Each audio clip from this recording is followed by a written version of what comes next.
A lei das prioridades. Os líderes entendem que movimentação não é necessariamente realização. Líderes nunca avançam até um determinado ponto em que não precisem mais priorizar. É algo que os bons líderes continuam a fazer, independente de onde exerçam sua liderança. Não importa se lidera uma corporação de $1 bilhão, um pequeno negócio, uma igreja, um time ou um pequeno grupo. Acho que os bons líderes sabem intuitivamente que isso é verdade. Contudo, nem todo líder pratica a disciplina de priorizar. Por quê? Acredito que há algumas razões. Primeira razão. Quando estamos acostumados, naturalmente acreditamos que estamos realizando alguma coisa. Mas ocupação não se equipara à produtividade. Atividade não é necessariamente realização. Segunda razão. Priorizar demanda que os líderes estejam sempre pensando à frente, saibam o que é importante, vejam o que vem a seguir e percebam como tudo se relaciona com a visão mais ampla. É um trabalho árduo. Terceira razão. Priorizar leva-nos a fazer coisas que são, no mínimo, desconfortáveis e algumas vezes verdadeiramente dolorosas. Eu conheço pessoalmente a dor de repensar as prioridades. Em 1996, vivia em San Diego, um dos lugares do planeta de que mais gosto. San Diego é uma cidade deslumbrante com um dos melhores climas do mundo. Lá, você pode chegar à praia em 5 minutos ou às encostas de esqui em algumas horas. A cidade tem cultura, times de esporte profissionais e belos restaurantes. É um lugar onde você pode jogar golfe o ano inteiro. Por que eu deixaria um lugar como esses? Esperava viver lá o resto da minha vida. Era muito confortável. Mas a liderança não tem nada a ver com conforto. Ele tem tudo a ver com progresso. Na época, passava muito tempo em aviões. Vivia em San Diego, mas gastava dias inteiros viajando para outros centros, como Dallas, Chicago e Atlanta, apenas para pegar minha conexão de voo. A maioria das minhas palestras e de meus trabalhos de consultoria eram a leste do rio Mississippi, e as viagens eram cansativas. Sabia em meu íntimo que precisava fazer alguma mudança. Então pedi a Linda, minha assistente, que descobrisse exatamente quanto tempo gastava em viagens. Fiquei chocado quando descobri. No ano anterior, passara o equivalente a 27 dias inteiros viajando ida e volta, apenas entre San Diego e Dallas, para pegar voos de conexão. Isso me levou a perceber que precisava parar e reavaliar minhas prioridades. Se pretendia ser coerente com as prioridades que tinha estabelecido para mim mesmo, teria de transferir minhas empresas para uma das cidades que eram centros de voos. O escritor Stephen Covey disse que o líder é aquele que sobe na árvore mais alta, pesquisa toda a sua situação e grita: "Floresta errada!" Senti-me assim quando me dei conta do que estávamos prestes a fazer. Após muita pesquisa, nós nos instalamos em Atlanta. Era a sede de uma grande companhia aérea. De lá, podia alcançar 80% das pessoas nos Estados Unidos em um voo de 2 horas.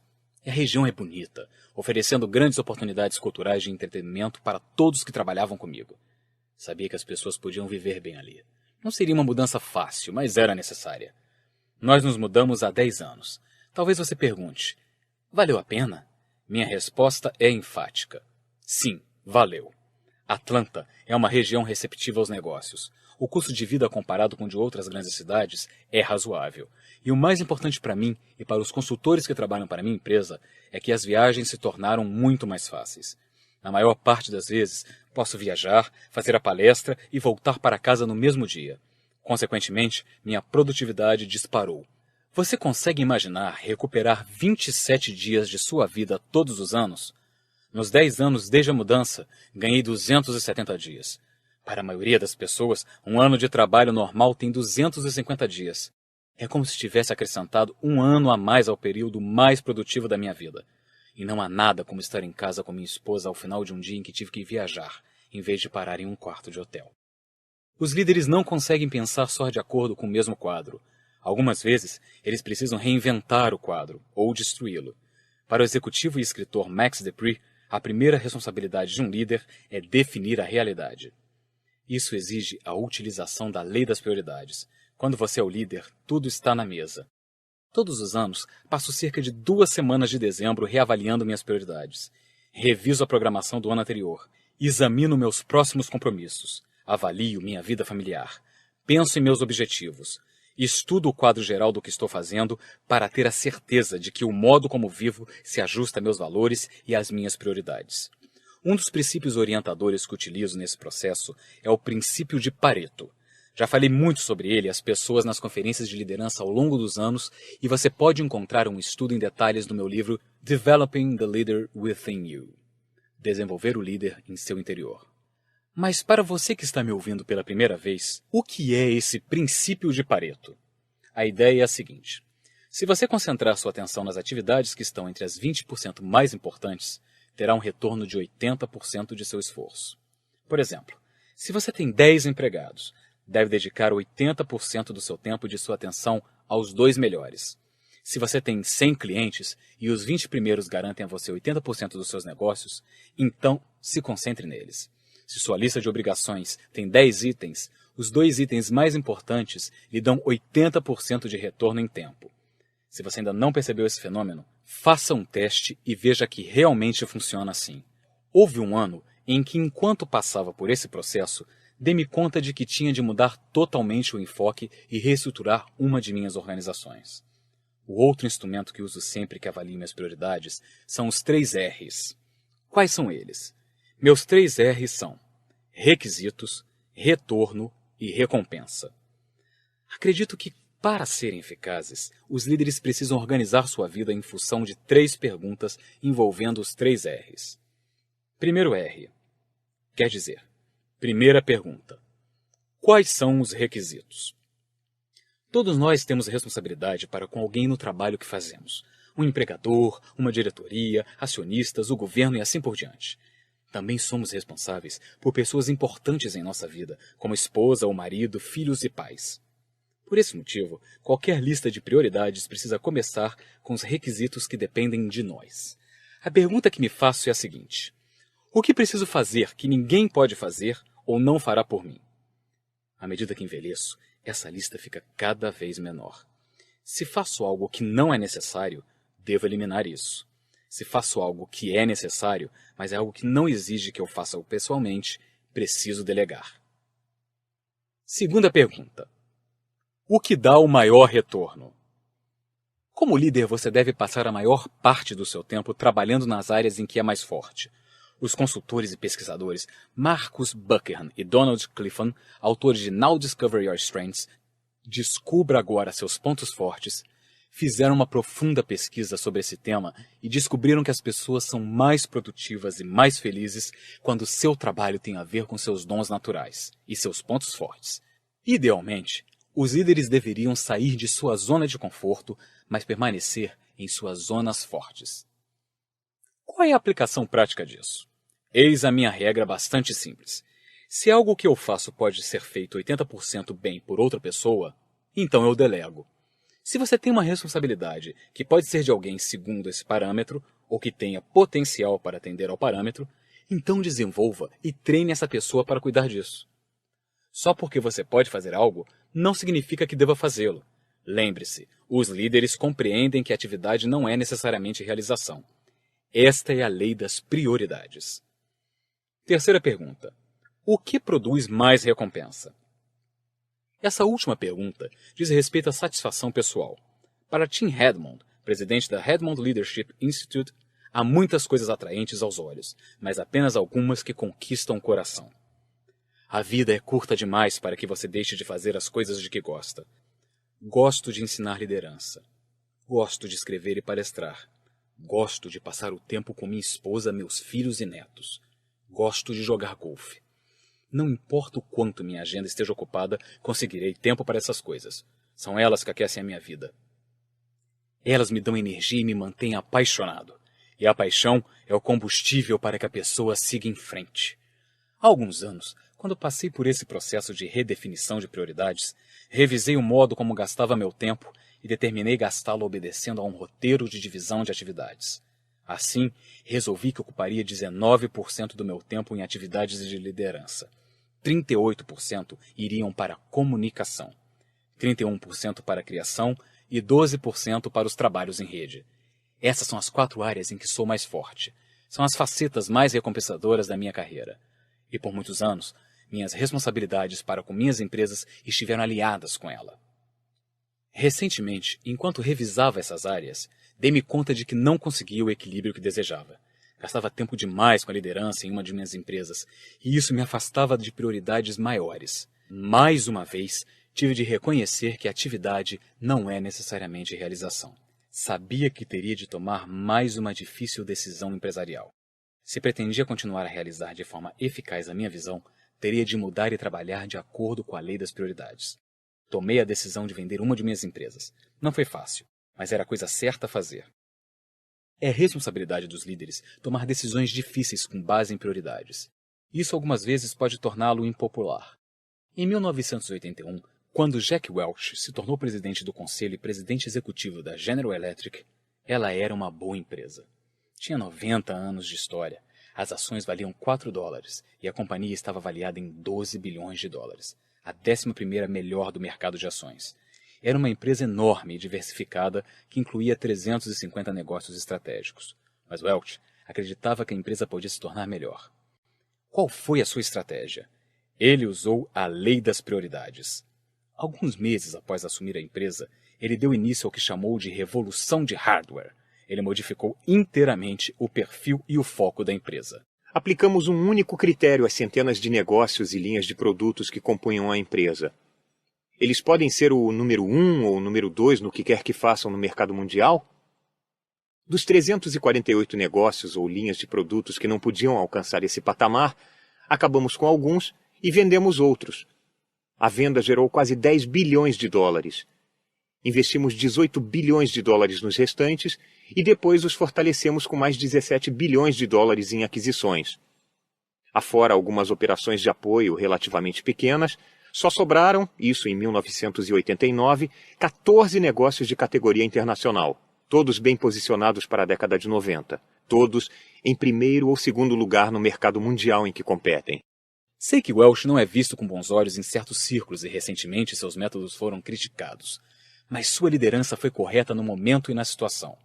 Ele modificou as prioridades da GE. E sua forte liderança e seu poder de concentração produziram incríveis dividendos. Durante sua administração, as ações da GE passaram por 4 divisões, passando de 2 para 1, e eram negociadas a mais de $80 quando ele se aposentou. A empresa foi mencionada como a empresa mais admirada do país e continua a ser uma das empresas mais valiosas do mundo. Isso aconteceu graças à capacidade de Welch de utilizar a lei das prioridades em sua liderança. Ele nunca confundiu atividade com realização. Ele sabia que os maiores sucessos só acontecem quando você faz seu pessoal se concentrar no que realmente interessa. Estude a vida de todos os líderes eficazes e verá que eles colocam as prioridades em ação. Todas as vezes em que o general Zarkopf assumiu um novo comando, ele não confiou apenas em sua intuição de liderança. Ele também reexaminou as prioridades da unidade. Lance Armstrong conseguiu ganhar 7 campeonatos do Tour de France porque suas prioridades determinavam seu programa de treinamento. Quando o explorador Roald Amundsen foi bem-sucedido em levar sua equipe ao Polo Sul e voltar de lá, isso se deveu em parte à sua capacidade de definir as prioridades corretas. Líderes de sucesso obedecem às leis da prioridade. Eles reconhecem que a atividade não é necessariamente a realização. Mas os melhores líderes parecem ser capazes de fazer a lei das prioridades trabalhar para eles, ao determinar as várias prioridades em cada atividade. Isso, de fato, permite que eles aumentem sua concentração, ao mesmo tempo que reduz o número de ações. John Wooden, ex-técnico principal de basquete da UCLA Bruins, um dos meus ídolos, foi um mestre nisso. Ele é chamado de o mago de Westwood, porque os feitos impressionantes que conseguiu no mundo do esporte universitário foram tão incríveis que pareciam mágica. As provas de capacidade de Wooden de fazer a lei das prioridades trabalhar para ele podem ser encontradas na forma como ele via o treinamento de basquete. Wooden dizia ter aprendido algum de seus métodos observando Frank Larry, o grande ex-técnico de futebol da Notre Dame. Costumava ir aos treinos de Leary e observava como ele o dividia em períodos. Depois ia para casa e analisava por que ele fazia as coisas de certo modo. Como jogador, dei-me conta de que perdíamos muito tempo. Os conceitos de Leary reforçaram minhas ideias e me ajudaram no desenvolvimento do que faço agora. Tudo tem um objetivo baseado em prioridades. As pessoas que prestaram serviço militar dizem que muitas vezes tinham de correr e esperar. Isso também parece ser verdade no esporte. Os técnicos pedem que seus jogadores deem um coração em dado momento e no momento seguinte fiquem sem fazer nada. Mas não era assim que Wooden trabalhava. Tendo em mente objetivos específicos, ele orquestrava cada momento do treinamento e planejava cada atividade. Empregava economia de movimento. Todo ano, estabelecia uma série de prioridades gerais para o time com base nas observações da temporada anterior. Entre os itens, encontravam-se objetivos como aumentar a confiança neste ou naquele jogador ou usar treinamentos combinados pelo menos 3 vezes por semana. Normalmente, ele tinha cerca de 1 dúzia de itens que queria trabalhar durante a temporada. Wooden também revisava seu planejamento para os times todos os dias. Todas as manhãs, ele e um assistente planejavam minuciosamente o treinamento do dia. Geralmente, passavam 2 horas criando uma estratégia para um treinamento que sequer durava isso tudo. Wooden tirava ideias de anotações feitas em cartões de 7x12 que sempre levava com ele. Planejava cada exercício, minuto a minuto, e registrava a informação em um caderno antes do treino. Certa vez, comentou cheio de orgulho que se alguém perguntasse o que seu time estava fazendo às 3 horas da tarde de um dia específico de 1963, poderia dizer precisamente que jogada estavam treinando. Como todos os bons líderes, Wooden tinha o trabalho de pensar de antemão o que sua equipe precisava. Ele sempre mantinha a concentração e descobria formas de seus jogadores fazerem o mesmo. Tinha um talento especial para lidar com várias prioridades ao mesmo tempo. Para ajudar os jogadores a melhorar seus lances livres, por exemplo, algo que a maioria achava tedioso, implantou uma política de arremessos de lances livres durante os treinos que os encorajava a se concentrar e a melhorar, em vez de simplesmente gastar o tempo. Quanto mais rapidamente um lateral fizesse um número determinado de lances livres, mais rapidamente poderia retornar à ação. E ele sempre modificava o número de arremessos, exigindo de alas, atacantes e pivôs para que o time passasse por diferentes lances. Dessa forma, todos, independentemente da posição ou da equipe a que pertenciam, fossem reservas ou titulares, tinham a experiência de jogar juntos. E isso, para esse treinador, era uma prioridade absoluta para o desenvolvimento de trabalho de equipe total. A coisa mais marcante de John Wooden, e a mais reveladora de sua capacidade de se concentrar em suas prioridades, é que ele nunca observou os times adversários. Em vez disso, ele se concentrava em fazer com que seus jogadores atingissem seu potencial máximo. E ele fazia tudo isso por intermédio de treinos e da interação pessoal com os jogadores. Seu objetivo nunca foi ganhar campeonatos nem sequer derrotar o outro time. Seu desejo era fazer cada um dos membros de sua equipe jogar de acordo com seu potencial e colocar o melhor time possível em quadra. E é claro, seus resultados foram inacreditáveis. Em mais de 40 anos como técnico, ele só perdeu uma temporada, a primeira, e liderou seus times da UCLA em 4 temporadas invictas, levando-as a um recorde de 10 campeonatos da Associação Atlética Nacional das Universidades. Nenhum outro time universitário chegou perto dessa marca. Wooden foi um grande líder. Ele talvez seja o melhor treinador em qualquer esporte. Por quê? Porque todos os dias ele obedeceu à lei das prioridades. Devemos lutar para fazer o mesmo. Conforme prometi, incluí alguns questionamentos no fim de cada faixa para ajudá-lo a aplicar cada lei à sua vida. Não queime etapas. Só passe para a próxima faixa depois de refletir sobre as questões. Considere-as como experiência de aprendizado. Como aplicar a lei das prioridades à sua vida? Você está preparado para realmente dar uma sacudida em sua vida e abandonar sua zona de conforto para viver e trabalhar de acordo com as suas prioridades? Há algo em sua vida que esteja funcionando tão mal que você intuitivamente sabe que exigirá uma profunda revisão no modo como você faz as coisas? Você consegue identificar o que é? Descreva como isso não funciona. Você consegue pensar além desse quadro ou consegue criar um novo quadro para resolver a questão e realinhar suas prioridades? Ignorar um grande problema de alinhamento em suas prioridades é como se posicionar mal para dar uma tacada de golfe. Quanto mais longe você lançar a bola, mais fora do curso ela estará, não é? Pois quanto mais você viver fora do alinhamento, maior a chance de que você não consiga realizar sua visão. Se você ainda não fez isso, reserve um tempo para escrever suas respostas às 3 perguntas sobre os 3 R's: requisitos, retorno e recompensa. Esteja certo de incluir sua família e outras responsabilidades, não apenas a carreira. Quais são os requisitos? O que dá maior retorno? O que produz maior recompensa? Assim que responder a essas 3 perguntas, Faça uma lista das coisas que faz e que não se ajustam perfeitamente em nenhum dos 3 R's. Você precisa delegar ou eliminar essas coisas. Pessoas de sucesso vivem de acordo com a lei das prioridades. Líderes de sucesso ajudam sua organização, seu departamento ou sua equipe a viver de acordo com a lei das prioridades. Como líder, você assumiu a responsabilidade de priorizar e pensar antecipadamente em sua área de responsabilidade? Você regularmente separa um tempo para revisar as prioridades daquela área? Caso ainda não tenha feito isso, precisa começar imediatamente. Como líder, não basta que você tenha sucesso. Você precisa ajudar seu pessoal a ter sucesso.